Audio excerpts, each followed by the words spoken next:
अस्सलाम वालेकुम नाज़रीन, शामी रोनी टीवी के साथ एम ए शामी आपकी खिदमत में हाज़िर है। नया साल की आमद है और 12 बरूज के हम वीडियोस बना रहे हैं। आज बुर्ज असद की बारी है। सबसे पहले बुर्ज असद वालों को नया साल मुबारक हो। और इस साल के लिहाज से तमाम चीज़ों को हम डिस्कस करेंगे। बुनियादी सितारे जो आपके राहु केतु और जुपिटर सैटर्न की पोजीशन बहुत इंपॉर्टेंट है इस साल आपके लिए। ये साल आपके लाइफ के लिए टर्निंग ईयर है। वैसे तो जो बुर्ज असद वाले लोग होते हैं उनकी टॉप क्वालिटीज़ होती है कि वो आला मैनेजमेंट बासलाहित लोग होते हैं, जिनके ज़रिए में शम्स मजबूत है, जिन लियो के ज़रिए में शम्स मजबूत है, बुर्ज हमल में है और अच्छी डिग्रीज़ पे मौजूद है, तो उनकी टॉप क्वालिटीज़ टॉप मैनेजमेंट सलाहियतें बहुत अच्छी होती हैं। ऑब्जर्वेशन सलाहियतें होती हैं, कायदाना सलाहियतें होती हैं और हमेशा हर चीज़ पे डोमिनेट होना चाहते हैं। डोमिनेट का मतलब हावी होना चाहते हैं और अपनी ज़िंदगी को एक ड्राइव करके एक आला क़यादत की तरफ ले कर चलते हैं। जितनी भी आपकी टॉप क्वालिटीज़ की जो लीडरशिप है उसमें से अक्सर हमने देखा है कि लियो अफराद होते हैं, या उनका मून साइन लियो होता है या सन साइन से लियो होता है या आपका एसेंडेंट वाइज लियो होता है। तो लियो की अपनी बहुत ज़्यादा अहमियत है। इस साल जो प्लानिटरी पोजीशन के लिहाज से सबसे इम्पोर्टेंट चीज़ ये है कि आपका जो रूलिंग प्लैनेट जो सन है वो शुरू में ट्राइन में बैठा हुआ, 5th हाउस में बैठा हुआ है, ठीक है। और उसके साथ सैटर्न 7th हाउस में बैठा हुआ है, जुपिटर 9th हाउस में बैठा है ये, और राहु केतु बिलतरतीब 2nd और 8th पोजीशन में बैठे हैं। राहु केतु की पोजीशन थोड़ी सी नेगेटिव है, अदरवाइज़ सैटर्न और जुपिटर की पोजीशन बहुत अच्छी है। तो इस लिहाज से आप देखें ये साल आपके लिए गोल्डन ईयर्स है, आपको डेवलप कर सकता है, आगे लेके जा सकता है। सबसे पहले हम जो हेल्थ इश्यूज़ को देखें तो हेल्थ के लिहाज से ये साल बेहतर आपके लिए। थोड़ा सा राहु केतु की पोजीशन की वजह से आप एंग्जाइटी डिप्रेशन फील कर सकते हैं, आपके कुछ प्राइवेट पार्ट्स में कुछ इश्यूज़ आ सकते हैं। अदरवाइज़ ये साल आपके लिए हेल्थ के लिहाज से बेहतर रहेगा, स्ट्रॉन्ग रहेगा। सैटर्न की पोजीशन भी अच्छी है, सैटर्न आपको ज़िंदगी में आगे ड्राइव करके लेके जाएगा, हार्ड वर्किंग की तरफ आप जाएंगे। सैटर्न को लगन को देखने का मतलब ये है कि आप लगन में मजबूती पैदा होगी, लगन आपको मजबूत होगा, लगन में अपने आपको ड्राइव करके आगे लेके जाएगी। ये साल आपके लिए टर्निंग ईयर है और इस साल अपनी ज़िंदगी की अपनी दूर अंदेशी के साथ आने वाली ज़िंदगी की प्लानिंग भी कर सकेंगे, लेट एजेस की प्लानिंग भी कर सकेंगे। आप ज़मीन प्रॉपर्टी के लिहाज से कोई इन्वेस्टमेंट कर सकेंगे और ऐसी इन्वेस्टमेंट कर सकेंगे जिससे आप अपने ओल्ड एजेस को एंजॉय कर सकें, यानी बुढ़ापे की लाइफ को अच्छी तरीके से सिक्योर कर सकें। तो ये ख्याल आपके लिहाज से इस दिन में प्लानिंग और टर्निंग पॉइंट्स होगा कि आप अपनी लॉन्ग लाइफ को और लॉन्ग टर्निंग पॉइंट को, लॉन्ग बुढ़ापे के मामला को उसी तरह ड्राइव करना चाहते हैं और अच्छे तरीके से लेके जाना चाहते हैं और ये देखना चाहते हैं कि उसमें कोई कॉम्प्लिकेशन मसाइल ना आए, तो वो पहले से इस चीज़ों को अरेंज कर लिया जाए। मुश्तरी की पोजीशन भी बहुत अच्छी है, मुश्तरी 9th हाउस में है और आप लगन को देख रहे हैं।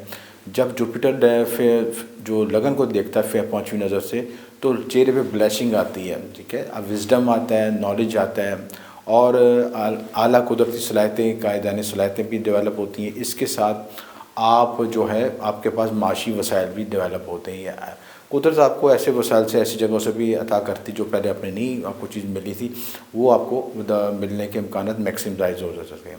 इसी तरह जो है यहाँ पे कॉम्बिनेशन जो बन रहा है आपका सैटर्न की पोजीशन के लिहाज से, सैटर्न भी यहाँ पे बिग बली हुआ है, यहाँ पे अपनी जो है डायरेक्शन स्ट्रेंथ दे रहा है यहाँ पे, और यहाँ पे इस बेनिफिट होने से ये हो रहा है कि आपको जो कारोबारी लिहाज से नई सलाहियतें, नई कायदाना सलाहियतें और हर चीज़ों को आप डेवलप कर सकेंगे, ज़िंदगी में आगे बढ़ सकेंगे, तरक्की कामयाबी हासिल कर सकेंगे इससे साल। तो मजमूई तौर पर ये माशी लिहाज से साल आपका बेहतर है।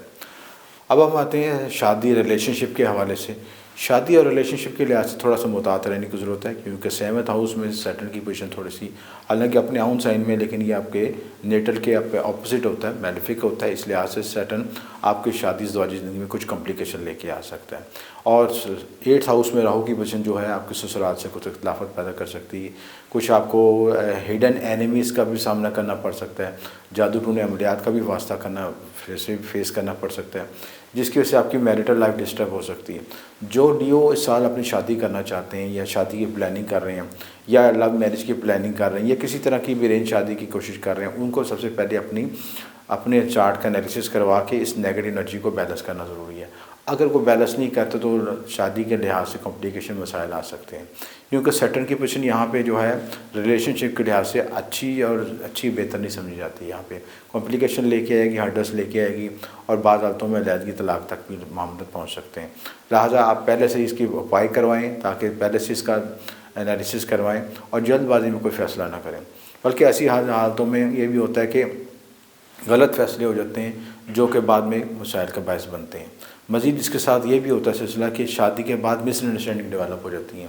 तो इन सारी चीज़ों से बचने की ज़रूरी है कि एक तो शादी का निकाह का अच्छा टाइम निकलवाया जाए और उस वक्त पे फ़ैसला किया जाए, उस वक्त पे निकाह किया जाए, तो उसके जो दूररस नताइज होते हैं और जो मनफी असरात से भी इंसान बच जाता है। राहु केतु की पोजीशन यहाँ पे थोड़ी सी नेगेटिव है। केतु आपको जो आपके मामलात में, माशी मामलात में या फैमिली इश्यूज़ के लिहाज से कुछ कॉम्प्लिकेशन और कुछ कट ऑफ की पोजीशन लेके आएगा, यानी स्विचिंग करवाएगा, यानी ऑन एंड ऑफ स्विचिंग की पोजीशन लेके आएगा। जबकि राहु की पोजीशन यहाँ पे ये होगी कि राहु आपको 8th हाउस में बैठ के आपको कुछ बेनिफिक इफेक्ट्स देगा, जिसकी वजह से आपको हेल्थ इश्यूज़ और प्राइवेट पार्ट से मुतल्लिक़ मसाइल आ सकते हैं। इसके साथ जो है राहु जो है आपके यहाँ पे कुछ हिडन एनिमीज़ को भी एक्टिवेट करेगा और 8th हाउस के बेनिफिक इफेक्ट्स को भी डेवलप करेगा। तो लिहाजा इस चीज़ों में थोड़ा सा कॉन्शियस रहने की ज़रूरत है। सफ़र के लिहाज से आपका जायचा बेहतर है जब तक जुपिटर 9th हाउस में अप्रैल तक रहेगा। यहाँ तक इसकी पोजीशन बहुत अच्छी है और यहाँ पे आपको सफ़र के लिहाज से जो लोग बैरून मुल्क सफ़र करना चाहते हैं, आला तलीम के लिए जाना चाहते हैं और जो कोई बिज़नेस प्लानिंग करना चाहते हैं बैरून मुल्क के हवाले से, उस लिहाज से इसमें ये जुपिटर को सपोर्ट करेगा। जुपिटर की पोजीशन बिलतरतीब आपको पहले तीसरे घरों को देखेगी। बिलतरतीब इनकी जो नज़रात होती हैं 5वीं 7वीं नज़र के लिहाज से पहले तीसरे 5वें घर को देखेगी। इस वजह से बेनिफिट ये होगा आपको कि आप इन घरों के लिहाज से ब्लेसिंग हासिल कर सकेंगे। करीबी रिश्तेदारों के साथ जॉइंट फैमिली सिस्टम आपको बेहतर होगा, बहन भाई की शादी हो सकेगी, घर में नया मौलूद आ सकता है। इसके साथ 5th हाउस की 5th नज़र पड़ने से आपकी इनाम लॉटरी के लिहाज से मुमकिन इम्कानात भी निकल सकते हैं। यानी लोग जो इस वक्त प्राइज़ बॉन्ड या लॉटरी के लिए कोशिश करते हैं उसमें भी कामयाब हो सकते हैं।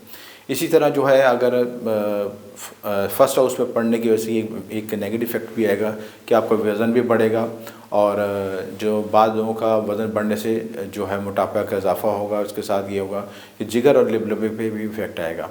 तो लिहाजा अपने खाने पीने के लिहाज से मीठी चीज़ों पे थोड़ा सा कंट्रोल करने की ज़रूरत है। ज़ोहल की तीसरी 7वीं 10वीं नज़र बिलतरतीब 9वें पहले 4थे घर को इफेक्ट करेगी। आपका जो 9वां घर जो है आपके कानूनी मामलों के लिहाज से आपको मुतात रहने की ज़रूरत है। फर्स्ट हाउस पे इफेक्ट करेगी तो आपको लगन के लिहाज से दूर अंदेशी देगी, विजडम देगी, आपको दूर की प्लानिंग आप कर सकेंगे। और 4th हाउस पे आप जब नज़र पड़ेगी तो ज़मीन प्रॉपर्टी के लिहाज से या घर बनाने की प्लानिंग कर सकते हैं। ये साल आप घर जो अक्सर लियो घर ख़रीद सकते हैं, ज़मीन ख़रीद सकते हैं, व्हीकल ख़रीद सकते हैं या घर खरीदने के लिहाज से प्लानिंग कर सकते हैं या उस जो मौजूदा प्लानिंग की उसके लिए कोई लोन भी ले सकते हैं, इनिशिएटिव भी ले सकते हैं और आगे अपने आप को बढ़ा सकते हैं। इस लिहाज से सैटर्न की पोजीशन यहाँ पे अच्छी पोजीशन है, इस लिहाज से सपोर्ट करेगी। सैटर्न की पोजीशन यहाँ पे एक नेगेटिव चीज़ करेगी कि जो लोग पार्टनरशिप या करना चाहते हैं या जॉइंट एडवेंचर करना चाहते हैं उसमें मुतात रहने की ज़रूरत, उसमें उनकी कॉम्प्लिकेशन आएगी, उसके लिए से मसाइल आएंगे। कोशिश करें कि आप कोई पार्टनरशिप ना के इख्तियार करें और अगर मौजूदा कर भी रहे हैं उसमें भी कोई कॉम्प्लिकेशन से बचने की ज़रूरी है कि पहले से अपने आप को मुतात रहें और पहले से तमाम चीज़ों को लीगली तौर पर लिख लें, कागज़ पर लिख लें, लीगली डॉक्यूमेंट्स बना लें ताकि किसी की कॉम्प्लिकेशन से बचा जा सके। राहु की पोजीशन बिलतरतीब 5वीं 7वीं 9वीं नज़र आपके 12वें दूसरे चौथे घर को मुतासर करेगी। 12वें घर पर इफेक्ट आएगा तो आप हेल्थ इशूज़ के लिहाज से मुतात रहने की ज़रूरत है। इसके साथ आपको जो है लीगली इशूज़ में मुतात रहने की ज़रूरत है। सेकंड हाउस आएगा तो सेकंड हाउस पे आएगा फैमिली के लिहाज से मुतासर हो, फैमिली लाइफ मुतासर हो सकती है। इसके साथ आपको राहु ऐसे भी गेंस दे सकते हैं जो आपने इससे पहले नहीं सोचे थे, यानी हिडन तरीके से आपको बेनिफिट दे सकता है, फरासत से बेनिफिट दे सकता है या हिडन तरीके से आपको बेनिफिट दे सकता है जो आपने पहले नहीं सोचे थे। 4th हाउस पे पड़ेगा तो आपको 4th हाउस पे थोड़ा सा मेंटल एंग्जाइटी डिप्रेशन आ सकता है। लिहाजा उससे बचने की ज़रूरी है कि आप उसकी रेमेडीज़ कर लें। राहु केतु की रेमेडीज़ करने के साथ करना ज़रूरी है। राहु केतु के लिए तिलिस्म बनवा कर पास रख सकते हैं।